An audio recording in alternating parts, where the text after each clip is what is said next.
माझ्यावर आरोप होत होते आनंदी. मी का सहन करायचं तुम्हाला सांग. मी त्यांना तो व्हिडिओ पण दाखवून दिला, सगळा दाखवला तो जावई बापूंना. म्हटलं बघा बघा, ह्याच्यामध्ये अधिराची आई अधिराचं लग्न मोडण्यासाठी मला पैसे देते, स्पष्ट दिसतंय. मला खरंच सहन होत नाही. कोणी जर माझ्या कुटुंबावरती चिखलफेक केली ना, मला अजिबात सहन होत नाही.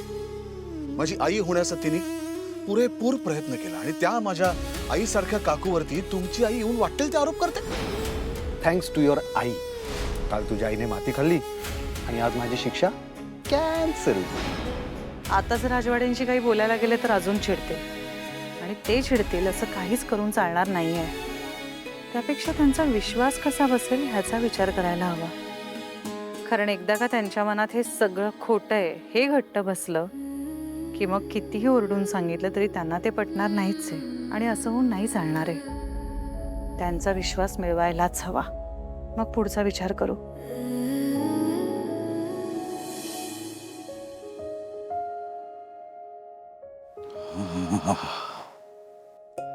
आज थालीपीठ दिसतंय. काय त्याचा वास येतोय असा. खमंग आणि रुचकर थालीपीठ असलं पाहिजे आणि सोबतीला शेंगदाण्याची चटणी आणि दही. लाजवाब लाजवाब.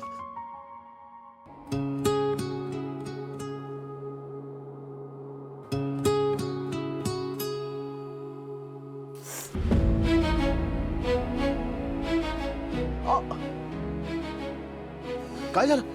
चटका लागला? खूप भाजलंय, दुखतंय का? इकडे इकडे द्या, इकडे द्या. काय आहे असं थालीपीठ भाजताना गॅसवरती आहे ना तवा, तुमचं लक्ष कुठे असतं? असं काहीतरी स्वयंपाक करताना इतका धांदळपणा चांगला आहे का? एवढं नाही काही झालंय. नाही कसं झालं? भाजलंय ना, गरम तवा आहे, त्याच्यावरती बोट लागल्यानंतर भाजणार नाही का? धांदळपणा लक्ष तिकडे कुठेतरी. अहो खरंच म्हणजे तुम्ही शांत बसा जरा. नीट धरा असं बोट. फुंकर मारू दे मला. बंध हे जुळले तरी रीत नाने हमीची कोण जाणे असा का हात सुटता सुटेना वीण तो घातली तुटेना.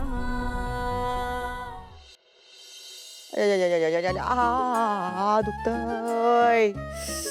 आई देवा, काल रागाच्या भरामध्ये मारून घेतलं स्वतःला. वाटलं नव्हतं गो एवढं लागेल म्हणून. दुखायला लागल्या, पाठीवर पण दुखतंय माझ्या. तरी मी तुला म्हणत होते ना नको मारू नको मारू. तू का मारून घेतलं? ऐकलंच नाहीस माझं. खूप दुखतंय. आपल्या घरातल्या ना पुरुष माणसांना काही पडलं नाहीये का, विचारायला पण नाही आले माहिती. दोघं जण बाई तुला लागलंय का, दुखतंय का वगैरे. जाऊ दे, काय करायचं ते करू दे. आपलं नाणक खोटं. हे काम कर ना, मला जरा मलम लावून दे ना बाळाला. मलम लावून देतेस? मम्मा मला कॉलेजला जायचं होतं आणि नेल्स पण खराब होतील. आत्ताच केल्यात ना. सॉरी. बरं ठीक आहे, जाऊ दे. चल देते मी तुला. कुठे लावायचं सांग. नाही नाही, राहू दे राहू दे राहू दे. मी लावेन मी लावेन. नक्की? हा जा, तुला उशीर होईल. जा. आई ग, फोन वाजतोय बा माझा. कुठे फोन? कुठे? इथे. दे. आई ग, हात पण दुखतोय. हॅलो, कोण? Good morning madam. Mandakini Sarpotdar बोलताय ना? हा बोलताय. कोण? खूप खूप अभिनंदन मॅडम तुमचं. तुम्ही आमच्या क्रेडिट कार्ड लॉटरीमध्ये सिलेक्ट झालात. म्हणजे काय? आमच्याकडे ना दरवर्षी एक क्रेडिट कार्ड अवॉर्ड केला जातो. त्या कार्डवर तुम्ही महिनाभर शॉपिंग करू शकता आणि ते सुद्धा फ्री. काय बोलतं? खरंच? हो हो, अगदी खरं. फक्त एक काम करा, आत्ता तुमच्या ना फॅमिली सोबत आम्हाला बोलायला द्या.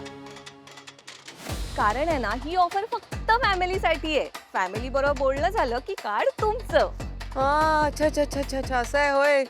आपण काय ना, आता घरी कोण नाही, सगळे कामाला जातात ना, संध्याकाळी येतात. आता मी एकटीच आहे. मग तुम्ही संध्याकाळी कॉल करता का? मग सगळ्यांशी बोलता येईल तुम्हाला. चालेल?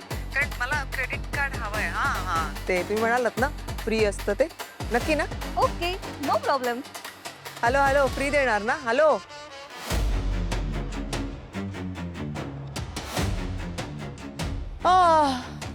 फ्री काय असतं? एकटीच आहे घरात.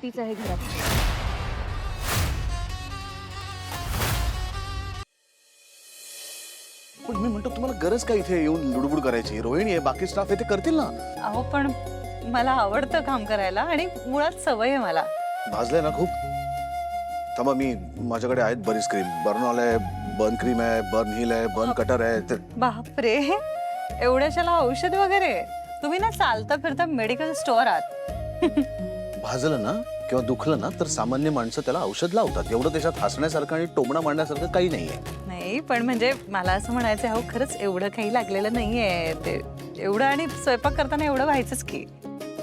तुम्ही बसा, मी वाढते थालीपीठ. हे बघा, हे असलं टिपिकल मला अजिबात आवडत नाही. मी असं नवऱ्यासारखं बसायचं, तुम्ही असं बायकोसारखं वाढायचं, हे असलं मला काही पटत नाही. आणि मी एकटा बसणार नाही, तुम्ही पण या. काम करत बसू नका. आता झालंय करून तुमचं. भाजलंय ना, आता बस.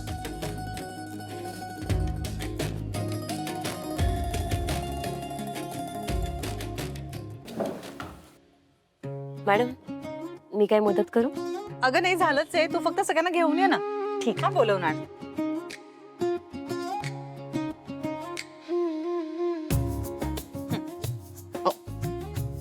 तुम्ही का करताय हे सगळं? घरात आहेत ना माणसं ही सगळी कामं करायला. मग काय झालं? काय झालं म्हणजे मला नाही आवडत हे सगळं. मला असं कोणाकडनं तरी सेवा करून घेतल्याचा फील येतो. काही सेवा वगैरे करत नाहीये मी माझ्या आवडीचं काम करते आणि तुम्ही तुमच्या आवडीचं खाण्याचं काम करताय. त्यामुळे वी बोथ आर इवन. नाही, इवन नाही. नुसतं खाणं आणि खाणं बनवणं या गोष्टी इवन कशा असतील मला सांगा. तुम्ही बसा ना. अहो, बोला कमी आणि खायला लागा. ठीक आहे, तुम्ही आता म्हणतात तर मी करतो सुरुवात. दिसतंय चेहऱ्यावर खावंसं वाटतंय ते. खा. घरचं दही, शेंगदाणा चटणी.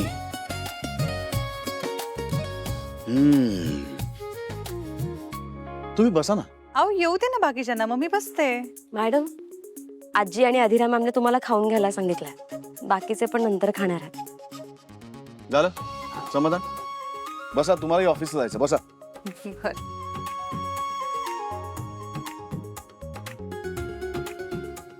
वा.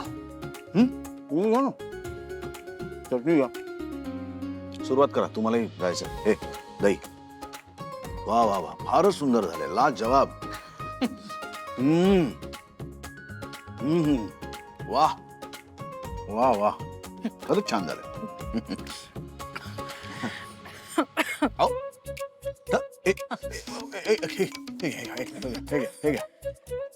हे घ्या, पाणी घ्या, पाणी घ्या, पाणी घ्या. सावकाश. वर बघा. सासू कांदा खाई वर, असं आजी सांगायची. वर बघा, वर बघा.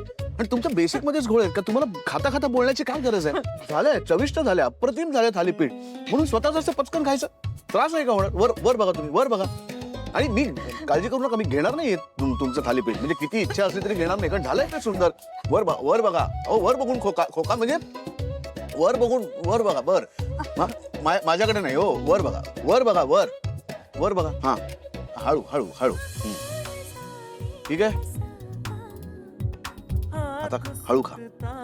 छान झालं थालीपीठ, तुम्हीच केले. असं पटापट खायची गरज नाही. सावकाश.